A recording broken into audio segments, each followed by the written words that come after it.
আসসালামু আলাইকুম। ঈদ আয়োজনে আজকে আপনাদেরকে রান্না করে দেখাবো দুধ সেমাই। আমাদের দেশের খুবই পুরনো আর ঐতিহ্যবাহী ঈদের ডেজার্ট। আর এই রান্নাটা আসলে আমরা অনেকেই কম বেশি জানি, কিন্তু তারপর দেখা যায় চিনির পরিমাণ বা দুধের পরিমাণটা অনেকে বুঝেন না। তো সেই ক্ষেত্রে আজকে একদমই সহজভাবে কিছু টিপস সহ আপনাদের সাথে রেসিপিটা শেয়ার করব।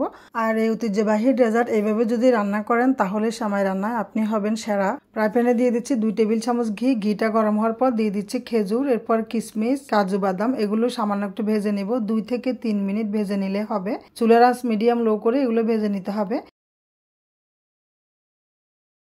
বাদামগুলো ভাজা হয়ে গিয়েছে, এখন আমি এগুলো ফ্রাই প্যান থেকে উঠিয়ে নিচ্ছি। ওই একই ফ্রাই প্যানে দিয়ে দিচ্ছি আরও 2 টেবিল চামচ ঘি। এই ঘিয়ের মধ্যে আমি সেমাইটা ভেজে নেব। ঘি গরম হওয়ার পর আমি সেমাইগুলো ভেজে নিব। আর এখানে সেমাইয়ের পরিমাণ হচ্ছে 60 গ্রাম। আমি প্যাকেট থেকে অর্ধেক থেকেও কম সেমাই এখানে ব্যবহার করেছি। তো কিছুক্ষণ ভেজে নেওয়ার পর এটা আমি ফ্রাই প্যান থেকে উঠিয়ে নিচ্ছি। এভাবে সেমাইটা আগে থেকে ঘিয়ের মধ্যে ভেজে নিলে খুব সুন্দর ফ্লেভার হয়, খেতেও অনেক বেশি ভালো লাগে। এখানে 4 কাপ দুধ আছে আর আমি দুধটা আগে থেকে জাল দিয়ে রেখেছিলাম। এখন দিয়ে দিচ্ছি 1/4 কাপ চিনি, 1/3 কাপ গুঁড়া দুধ। দেওয়ার পরে খুব ভালো করে মিশিয়ে নেব। ভালো করে মিশিয়ে নেওয়ার পর ফুটে ওঠা পর্যন্ত অপেক্ষা করব। দুধটা যখন টকবক করে ফুটে উঠবে তখন চুলার আঁচ মিডিয়াম লো করে 7 মিনিট জাল করতে হবে।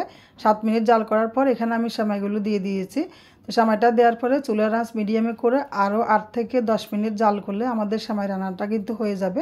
যখন কিছুটা ঘন হয়ে আসবে তখনই আমি অর্ধেকটা ভেজে রাখা ফল দিয়ে দিচ্ছি, মানে খেজুর, বাদাম আর কিশমিশটা দিয়ে দিলাম এখানে। আর অর্ধেকটা আমি পরে ব্যবহার করব।